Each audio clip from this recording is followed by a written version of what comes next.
Looking for a way to reconnect and reset? Awaken Pittsburgh offers free guided meditations open to everyone, online and in person, on the first and third Wednesdays, second Saturdays, and third Mondays of each month. Each session includes guided practice, reflection, and space for questions and support. No experience needed. Sign up on Eventbrite and join the community.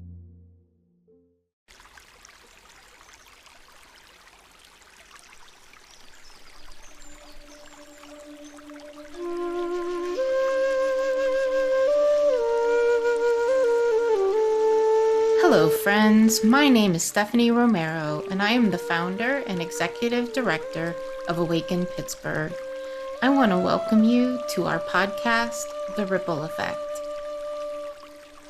Awaken Pittsburgh is a nonprofit dedicated to fostering well-being, empathy, and compassion for all by teaching and encouraging mindfulness and meditation practices. I also want to take a moment to let you know that Awaken Pittsburgh offers many other opportunities for practice and connection. For example, you can join our online community, which features a space to more deeply explore the topics we cover with our guests. We have weekly posts to spark thought, practice, and reflection. I hope you will come join us to explore, connect with others, and deepen your practice. You can find out more at awakenpittsburgh.org.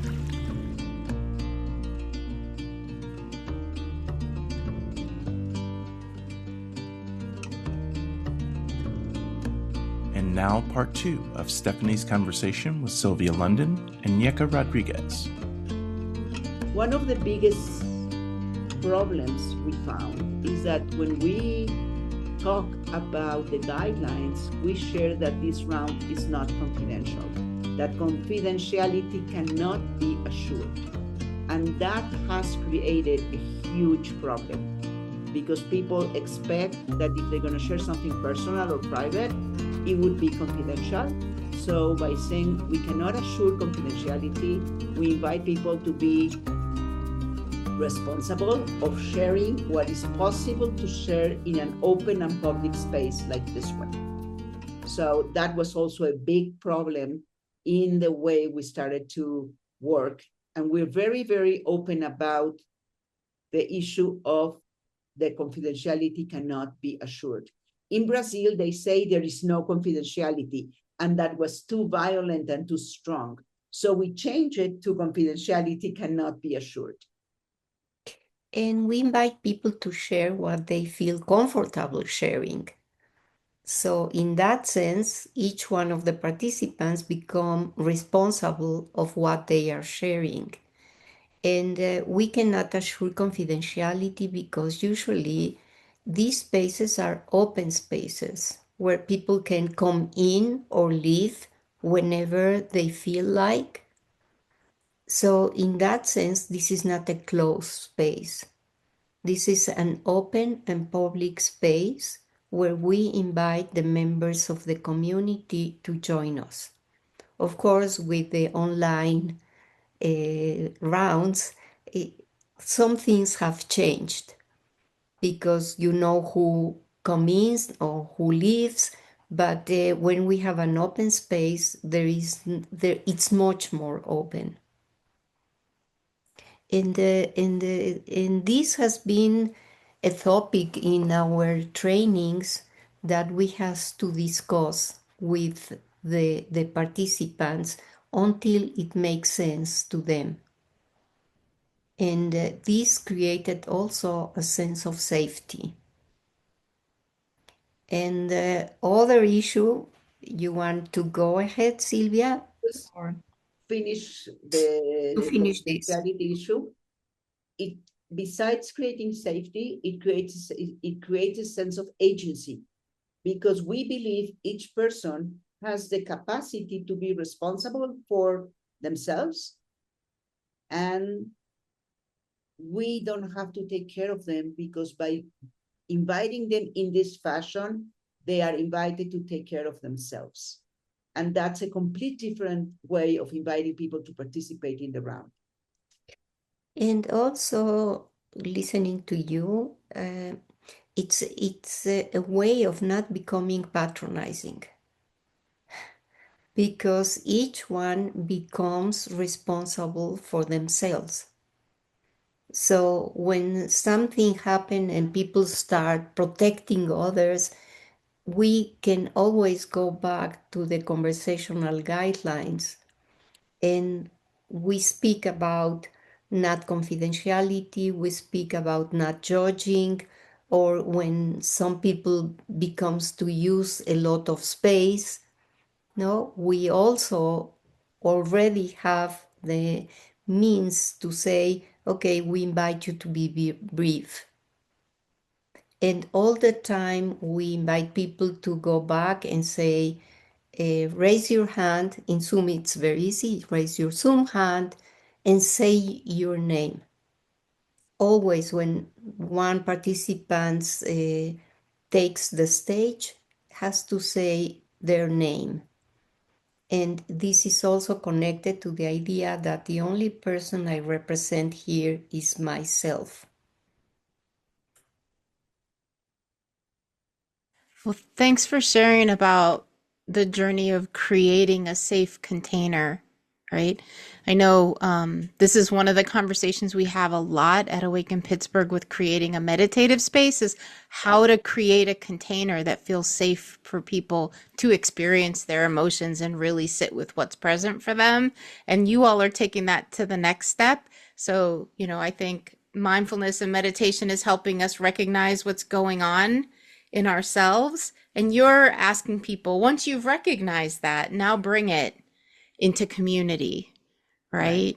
And so I guess just with that question, I'm curious about if you see any other kind of synergy or relationship between what Awaken Pittsburgh has been doing and now bringing ICT into what we do.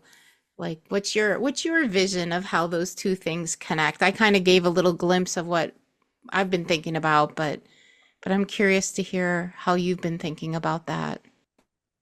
In one of our first trainings, there were some participants of Awaken Pittsburgh, and their final assignment, they were generating some ideas of how they could bring all the part of meditation into the rounds, in the ICT rounds. And it was also one of the things that they share is that going from the individual to the collective.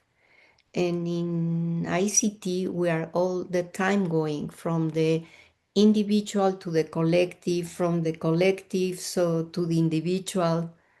So it was very enlightening for them to find out the connection that they could make, and how this could be something that could work together. And especially, I'm going to elaborate a little more, especially once we found out that the way to make the dynamic or the connection with other parts of your body and your brain through mindful practices, then it was just a perfect fit, because they were very helpful to us in bringing other ways of connecting. And it happened right when we do the dynamic before the celebration or the being thankful for. And then there's another part of the round that we also made an interesting change, that we use instrumental music. We don't like music with words, because we feel that the words get in the way of the reflection that people are doing after sharing their experiences. And some of the Awaken Pittsburgh students we had said that that would be for them another place to do a dynamic, another place to bring in mindful practice, either through music or in a different way. So I think they fit very nicely together. And also that it was a shared space. It was not only the mindful and how they could adapt the dynamic to be short enough to invite people to relax and to be more mindful, and then to move to the part of belonging to a larger group. And the music was also a challenge for us because we have to learn that the music wouldn't be political, that the music that we are using is a music that most of the people can connect with. And in Brazil, they are not only using music with the lyrics, they are also using videos.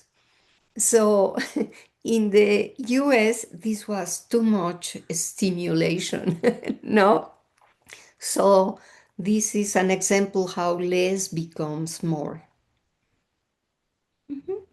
Yeah, that's really interesting. I'm curious to shift a little bit from ICT and the process to maybe outcomes that you think people have as a result of participating in the rounds, things that you have witnessed or experienced in the work that you've been doing.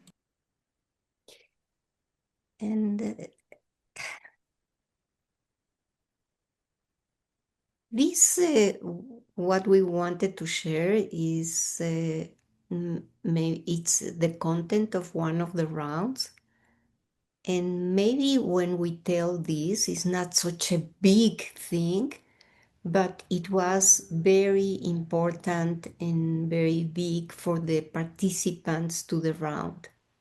So one of the topics, and we didn't get that when we were speaking about the steps, we ask for topics people want to speak about. And one of the topic was being not being good enough. And that was the dilemma one of the participants presented, and it was one of the dilemmas that was selected by the community as a topic that most of the participants connected with. So that's the way how we choose or vote for a topic. More, it's more connected about for what it's meaningful for the people, and you connect with them. And then we move to another step that we call problematization, where people share what they have done to solve or to go through a situation like this. And that's the moment where the community shares their experience, their life experience, their wisdoms, their resources, and their resources become part of the whole community. And part of what happened that day is that it was not I'm not good enough, nor what I do is enough. So moving from one thing to the other open the space for the whole community, in particular for this participant, to feel that there is another way of understanding her own situation, and that the ideas that were shared by the community, it was something that they could connect with because they were learning through this way of presenting and offering their own experience. So it was something that was so important, and that really changed as she shared with us later, changed her life.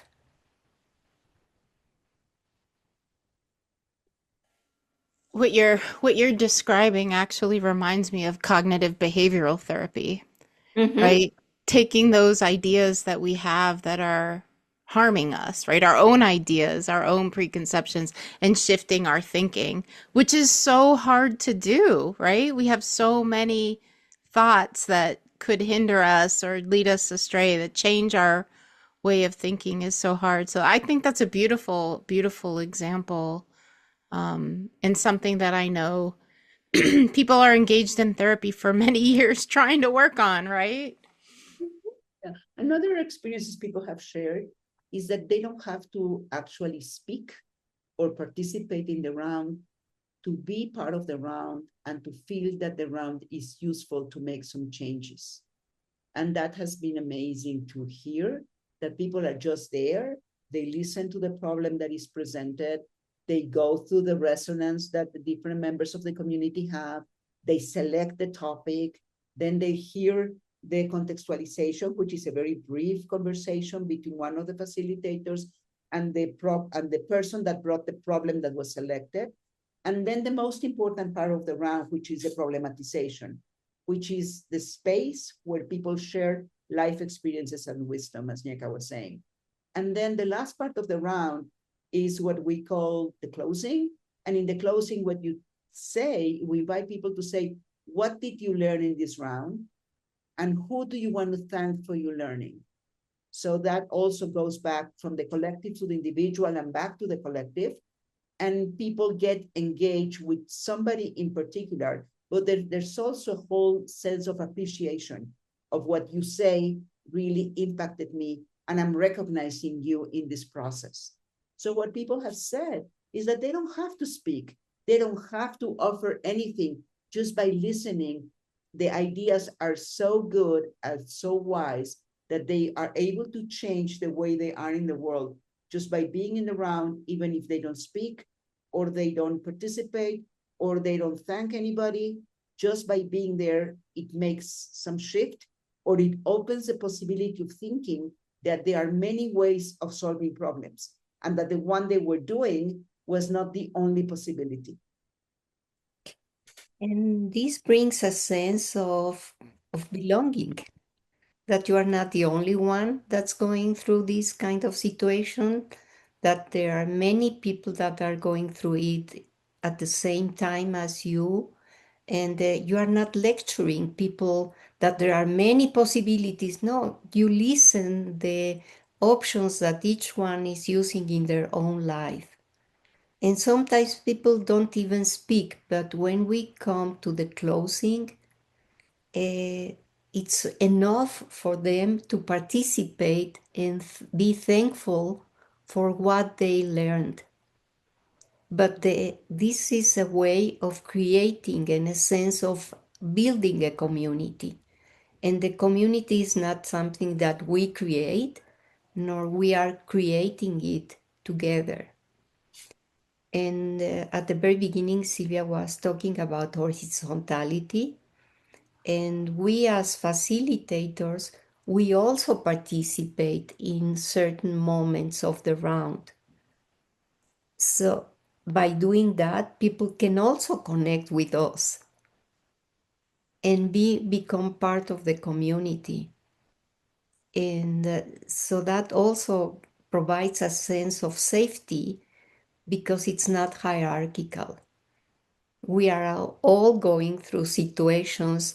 We are part of life, and we have our issues and we have our solutions, but we are creating a space where we feel that we are together. And loneliness and isolation is one of the main issues in mental health right now. So by creating these spaces, people feel that they belong. And also speaking about horizontality, it's important not to be naive about it, because as a facilitator, your voice is heard differently, even if you have the intention of being the same, because you are the one in charge of facilitating the process according to the methodology. So people, even if you want them to see as anybody else, they don't see you that way. So in that sense, we have to be very careful as facilitators of when and how much we share. On another note, also on horizontality, sometimes you have members of the community that have more status or more power than others. We had a great experience in the Netherlands We did a round with more than 200 people, and it was one of those huge experiences in the middle of a conference. It was a plenary of a conference, and there was a man there that we all knew he was a very famous therapist, and he didn't participate in the round. After we finished the round, we opened the space for people to talk about their experience being part of the round. And this man said, I didn't say anything, I didn't participate in the round, but this was really, really meaningful to me professionally and personally. And for us, it was a way that this man, who was very salient in this community of therapists, was endorsing our practice. So again, we have to be open to horizontality, but also open to hierarchy in the process. And this is also why it's so important when we are training, and we call them facilitators. That's another thing that we learned that we have to do in the States. So we don't present this as therapy, because being a therapist and doing therapy has different implications, and also a sense of belonging to a certain group. So we decided that we will call community conversations in actions, or we are looking for a different name, and we are training facilitators. And the point that I wanted to do is that that's why it's so important that the facilitators do the training, but also have at least 15 hours of practice. Because by practicing and understanding the intention of the steps and the role of the facilitator, this is something that you get into the understanding of ICT, and it takes time, Sorry, but and it also becomes because a challenge. sorry, Ñeca, and also because the methodology is designed for large groups. So as we said, we have done it with 200, with 100, with 80, with different populations in different countries. We believe in having more than one facilitator because it's too much for one person to hold the space for so many people, and also to do all the steps that include music, movement, summaries. It's a lot of work. So learning the methodology requires a lot of practice. It looks like a simple practice and it runs seamless, but it has many, many steps that includes many details.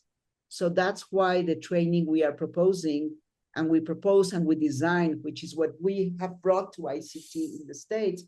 We brought, Adalberto provided the methodology. What we have designed is a way of teaching ICT in the States that begins by creating a collaborative learning community where we use a relational framework, what we call shared vulnerability, because in order to be able to be part of the round, you need to share your vulnerability with others and also be aware that everybody's sharing the vulnerability as they do it.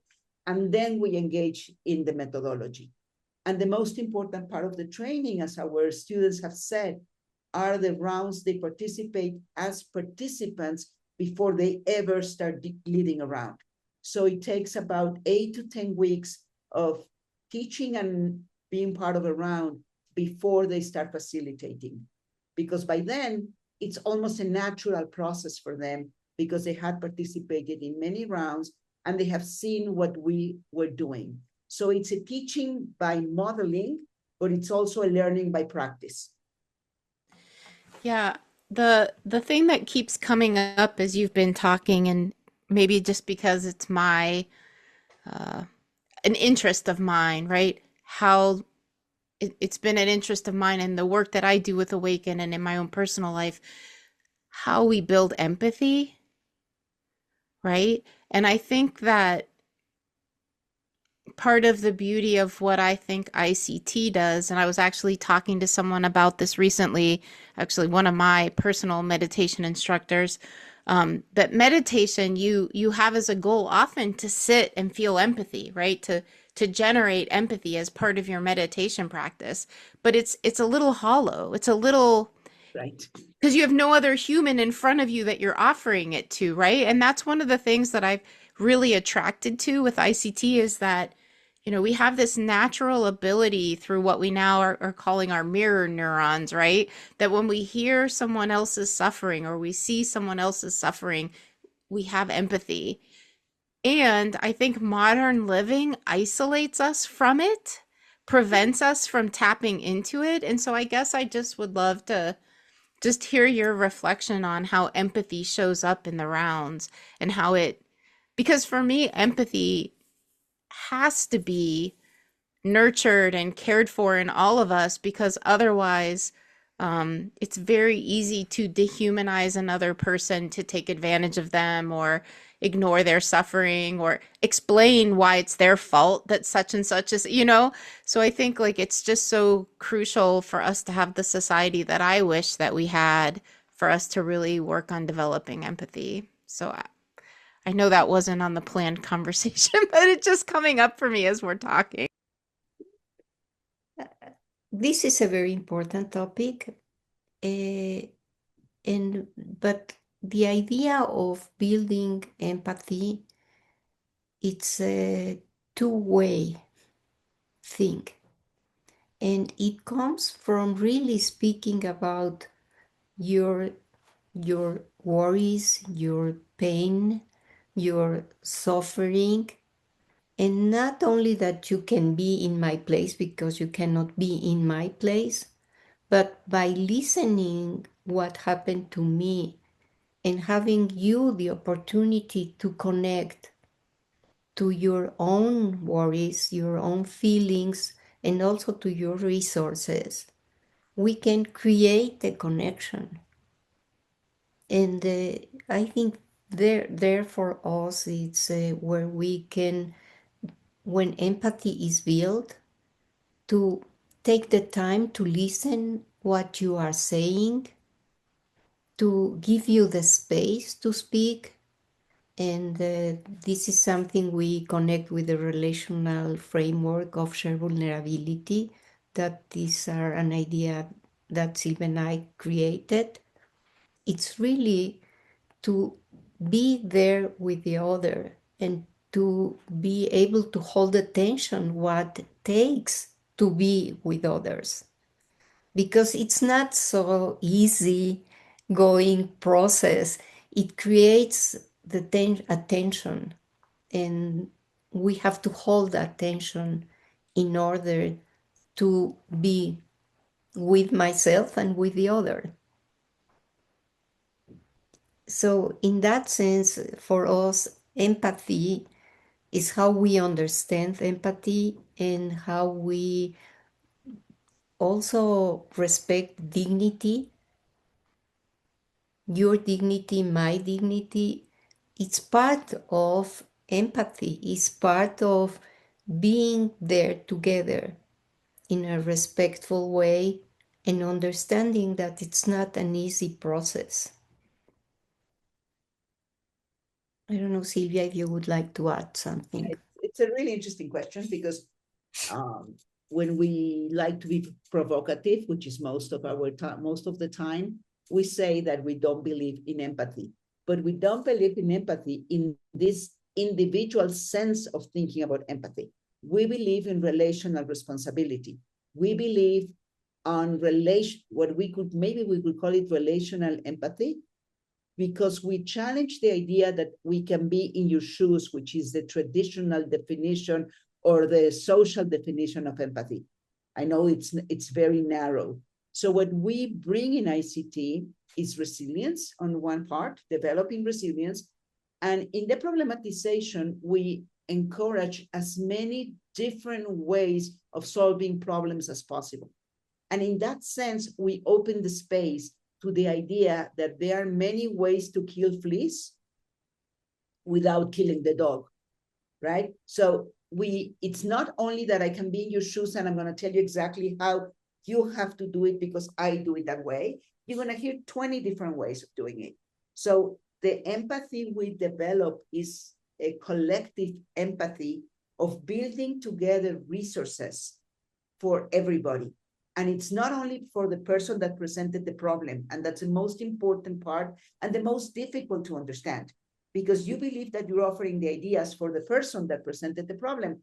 No, the ideas are for the community at large, not for the person. And in that sense, we are building this community empathy, if you want to call it that way, or I don't even have the words, that moves away from understanding only you, but using your dilemma as a platform to address a community dilemma, because if you're feeling this way, most likely there are other people that are feeling or have felt this way.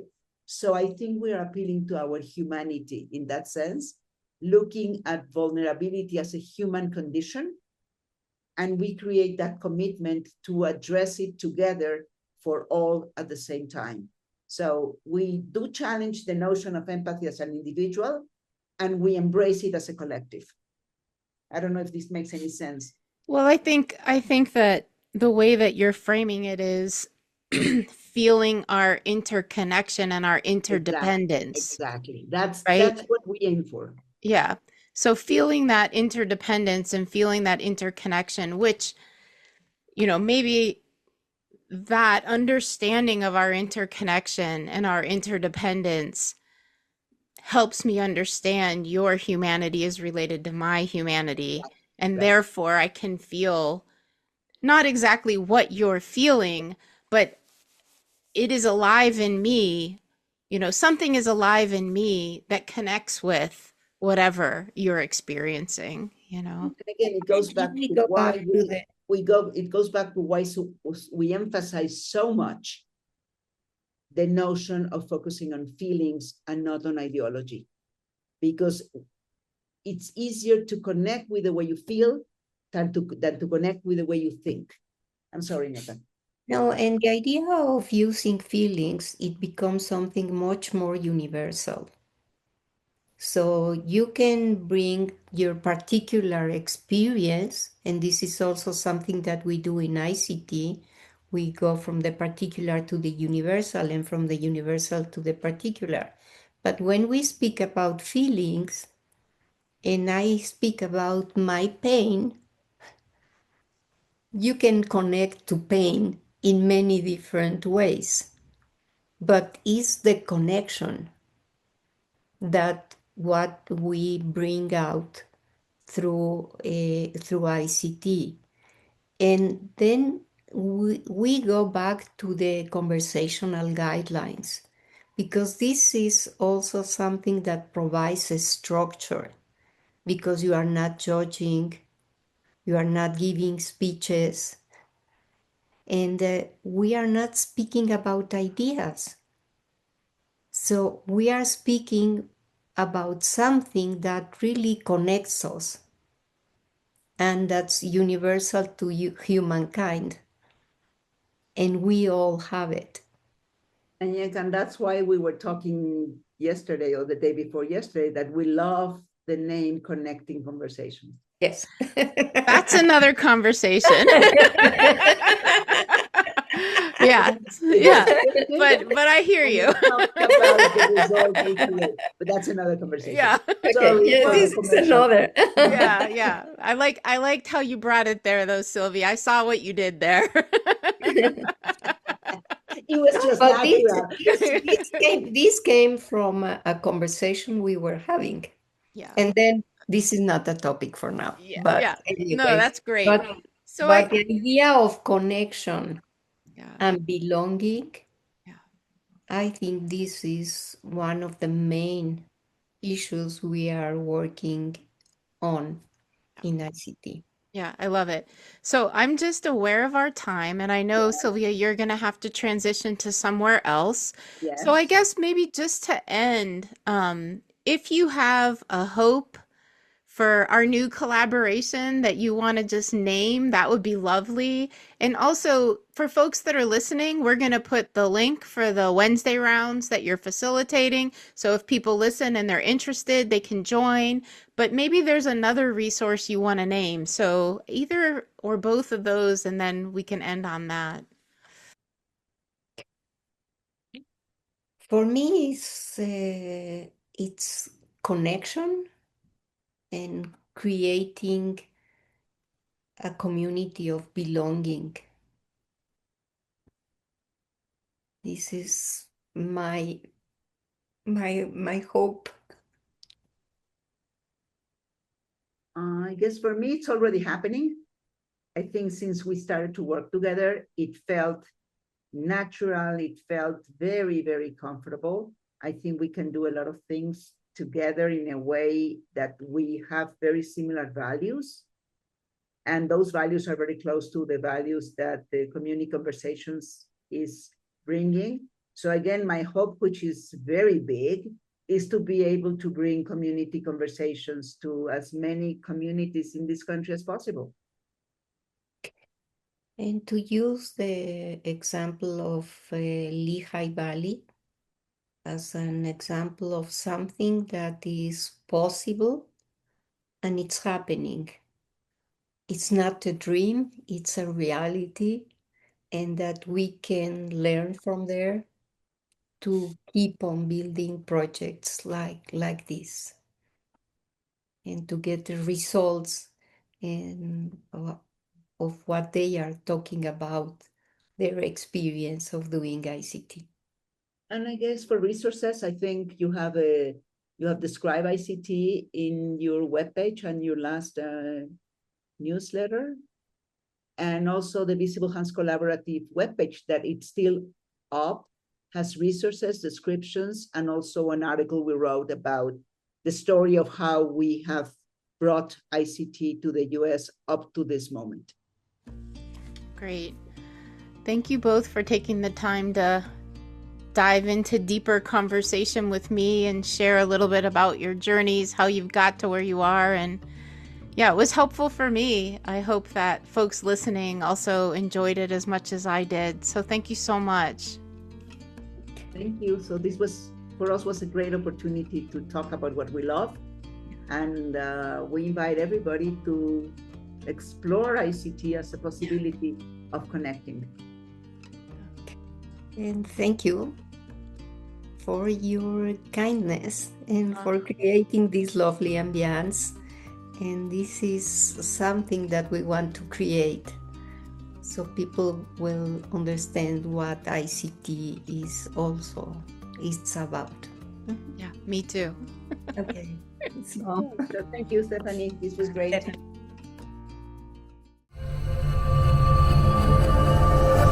Say Something Studios.